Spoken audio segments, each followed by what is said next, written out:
Hello, my name is Mark Beukema, and I'm a seminarian for the Diocese of Marquette. I am a pre-theology seminarian, so that means that I am studying a lot of philosophy and reading and writing a lot of Latin. It's a lot of fun. I've been very privileged to make the reflection video for today, Thursday, January 28th, which is the memorial of the dumb ox. Yes. It is the feast day of St. Thomas Aquinas, one of the giants of our faith. St. Thomas Aquinas is a doctor of the church, and he's rightly called the doctor of the doctors of the church. He's extremely important. His contributions have been paramount to the Catholic Church. He's famously called the dumb ox, and G.K. Chesterton famously has a biography of Thomas Aquinas, which is called, wait for it, The Dumb Ox. Yeah, it's a really good book, and it's on my bucket list of Catholic books to read, of course. St. Thomas Aquinas famously married faith and reason. He showed that philosophy and theology are compatible, and it's a lesson that today's generation really needs to learn. We want to, in this generation, we want to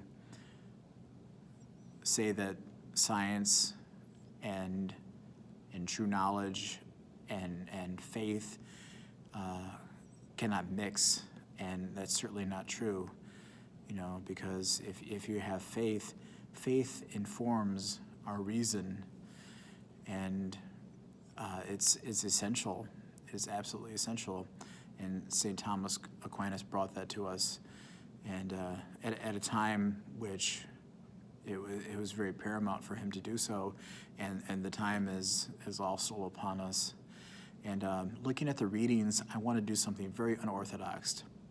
I want to take a look at the gospel reading first and then go to the first reading. So in the gospel, you have the gospel according to Mark 4:21 to 25.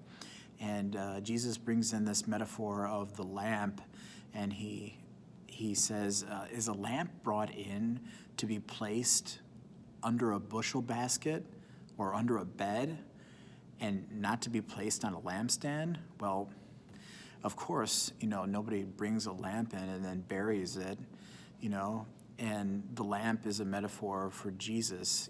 Jesus is that light that has been brought into this world, and he's going to make visible, what is in darkness. He's going to shine a light on what is concealed from us, and he will make bright the darkness in our worlds and our hearts, and he will bring those things to light, and he will show us.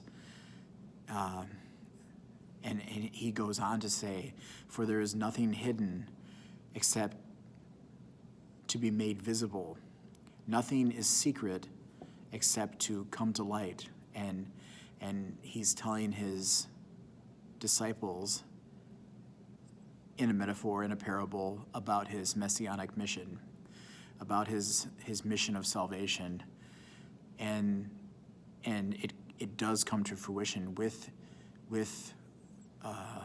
the crucifixion of our Lord Jesus Christ and his resurrection. It comes to pass, and we see the fruits of that in Paul. Earlier this week we celebrated Paul's conversion, and Paul has done a complete 180. He is a new man. He went from persecuting Christians to championing Jesus Christ.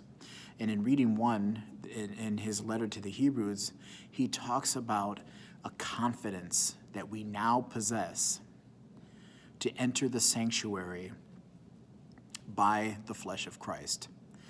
And let us approach with a sincere heart and an absolute trust. And this reading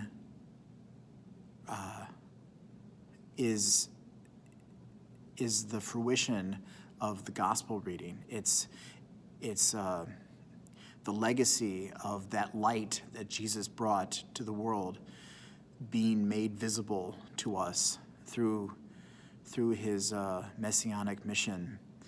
And I just want to encourage you all to grow as close as you can to our Lord Jesus Christ. And we can do that in many ways. We can do that through the Gospels. We can do that by going to Mass and receiving our Lord Jesus Christ in the Eucharist, by receiving him through reconciliation, by going to confession.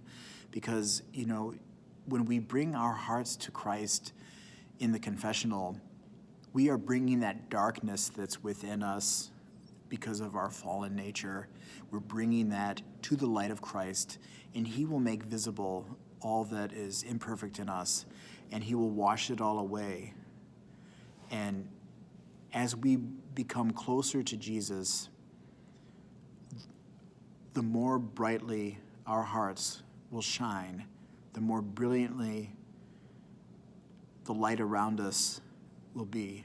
And we will be less in darkness, and we will be closer to life because we are inching our way closer to our Lord. And I just want to encourage you to take this time in your life to grow as close as you can to our Lord, because nothing is more important in our lives, especially during these times, that nothing is more important than establishing and solidifying our relationship with our Lord Jesus Christ, because he is our destination. We are headed towards him. He is our goal. He is our objective. And the more that we know him, the more we can refute the enemy who wants to taunt us and snare us. And let's bring that light into our lives by becoming as close as we can to the light itself, the light himself, our Lord Jesus Christ. Take care, and God bless you all. I am praying for you fervently. I ask your prayers for me, and also for all the seminarians all over the world who are such good and fine men and are going to really make great contributions to the Catholic Church. Take care, and God bless you. Thank you. Bye-bye.